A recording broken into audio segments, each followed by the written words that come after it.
Touchdown, buzzer beater, do it all now. All now, top corner talking home run. Touchdown, buzzer beater, do it all now. All now, top corner like ooh. All right. Hello, ladies and gentlemen. It is Monday, March 3rd, 2025, and this is the Monday Report.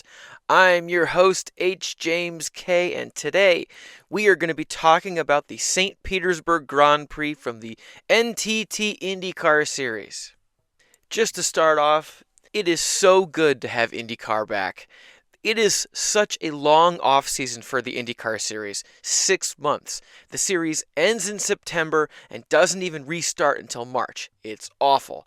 For a football fan like myself, it's not too bad because football season is starting, but it's too long.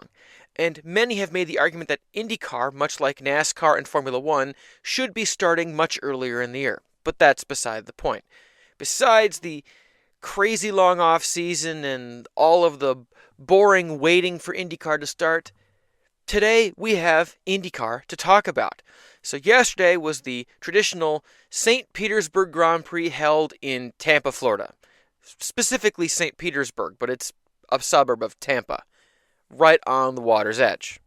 It was a sunny day and there was a great crowd out and everyone was really excited. And then Alex Palou did exactly what he did most of last season, which is win in a sneaky, dominant kind of fashion that no one really sees coming for most of the race. So Alex Palou has won 3 of the last 4 championships, and now seeks to make it 4 of the last 5 years. He has never won a race on an oval, and yet he largely dominates the series, further proving just how incredibly talented he is.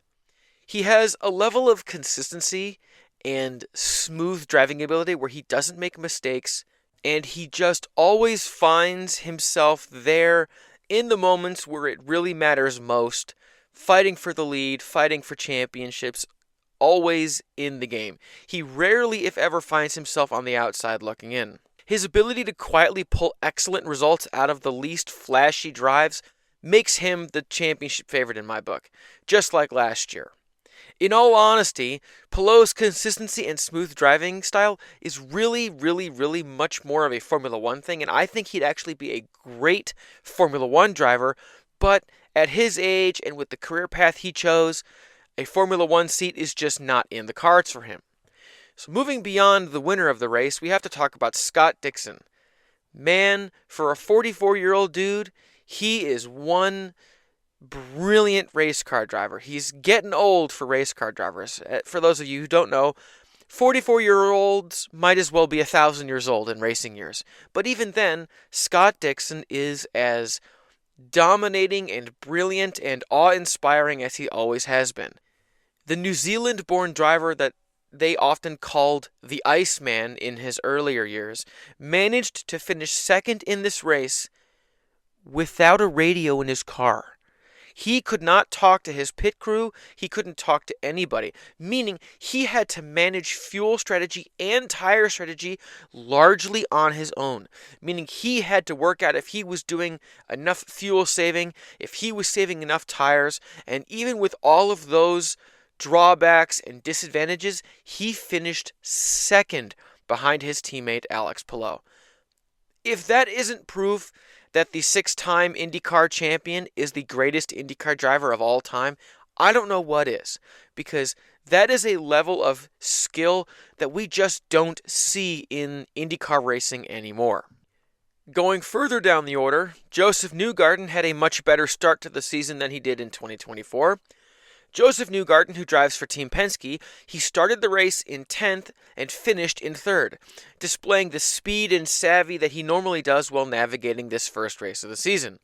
Last year, he won this race, won it in rather dominating fashion, but a month later was penalized when it came out that he broke the rules and illegally used push-to-pass on starts and restarts. Thus, all of the points he earned at St. Pete last year were taken away, and after one race, he found himself on the back foot playing catch-up to Alex Palou. This year, Joseph Newgarden is in prime position to be a contender for the championship. He's won the last 2 Indianapolis 500s, and he's been continually in the hunt for the championship. Last year, he just could not overcome the mistakes and the quote-unquote cheating that happened at the first race. Even further down the order, we got to talk about a truly impressive drive from former Indianapolis 500 champion Alexander Rossi. Alexander Rossi started the race in 20th position and managed to finish the race in 10th place.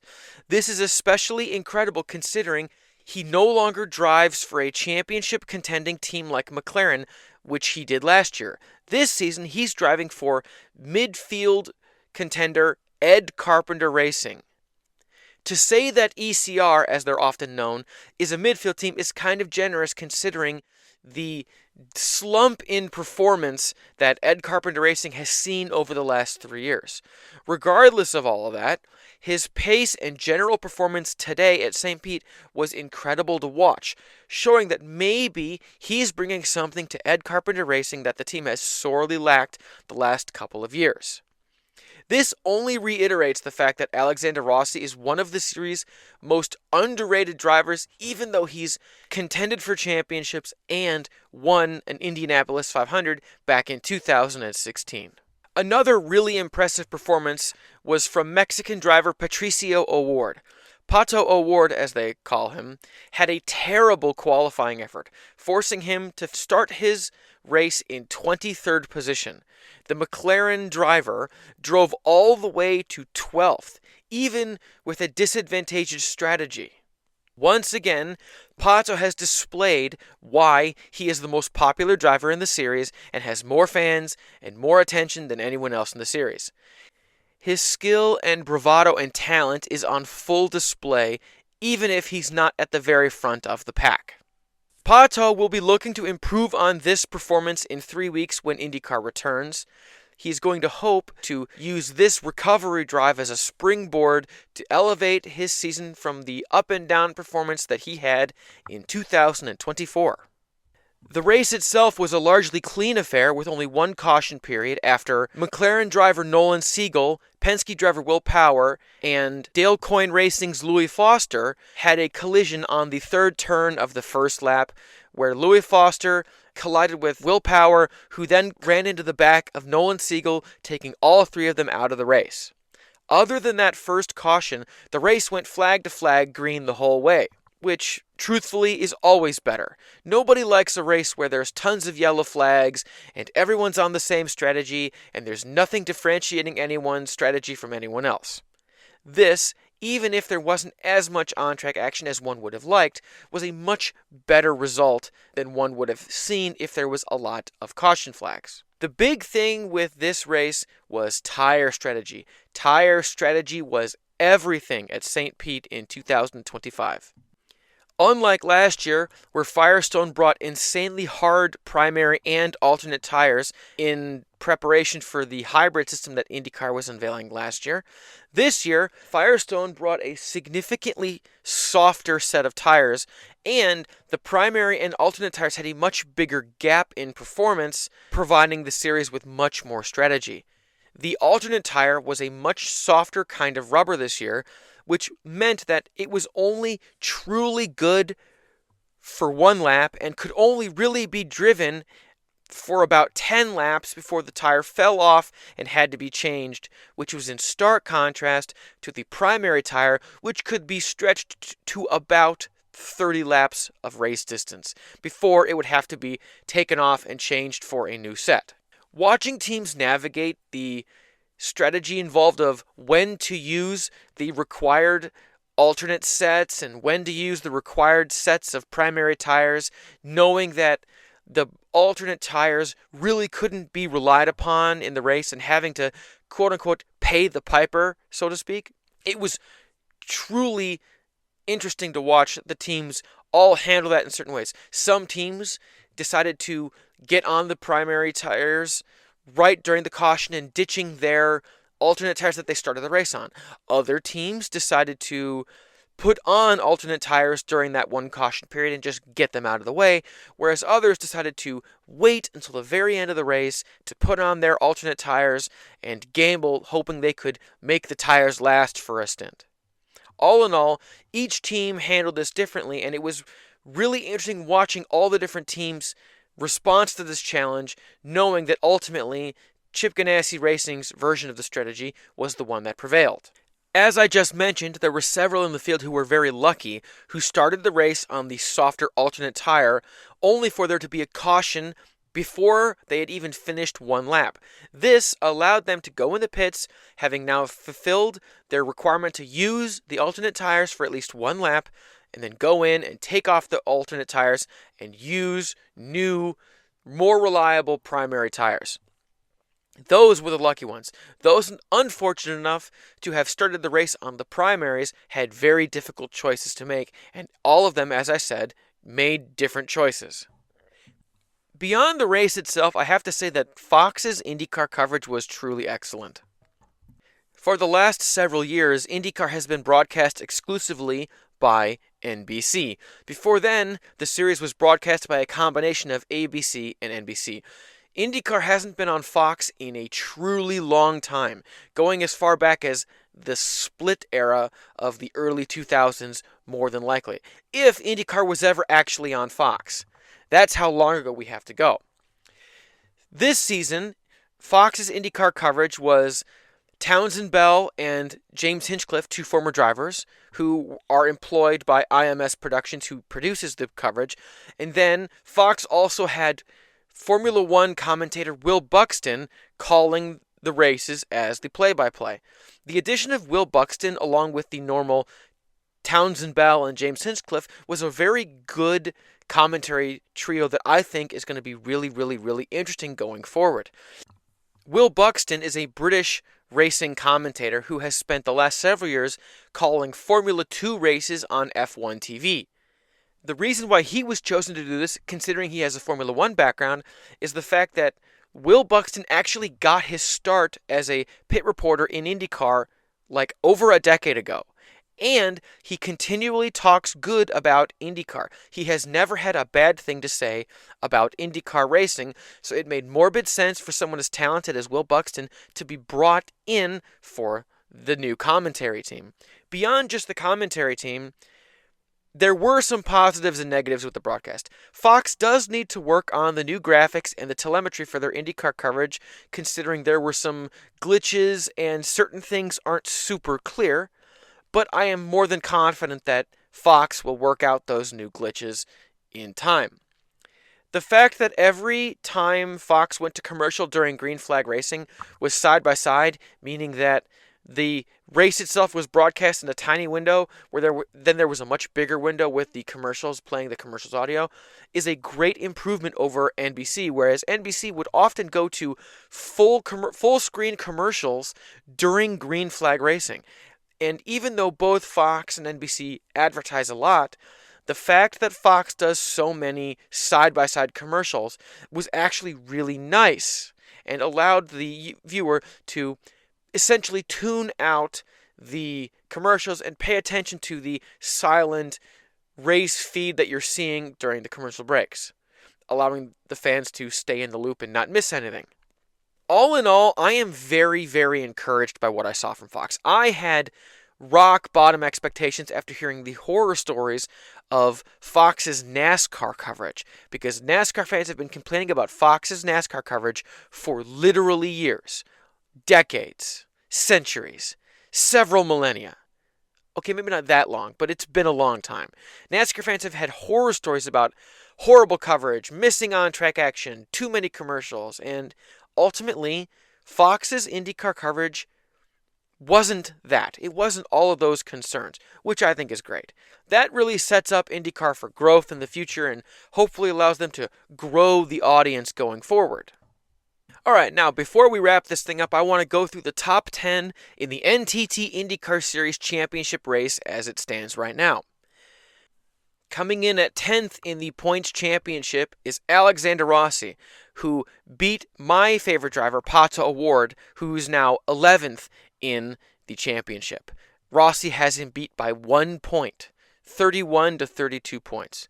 But don't worry, Pato's going to overtake him in due time.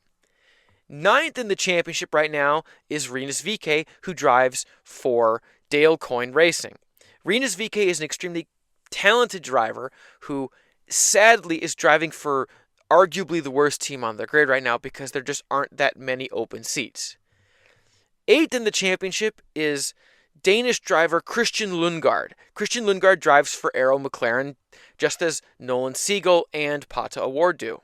7th in the championship is Swedish driver Felix Rosenqvist, who drives for Meyer Shank Racing, which has a partnership with championship leader Chip Ganassi Racing.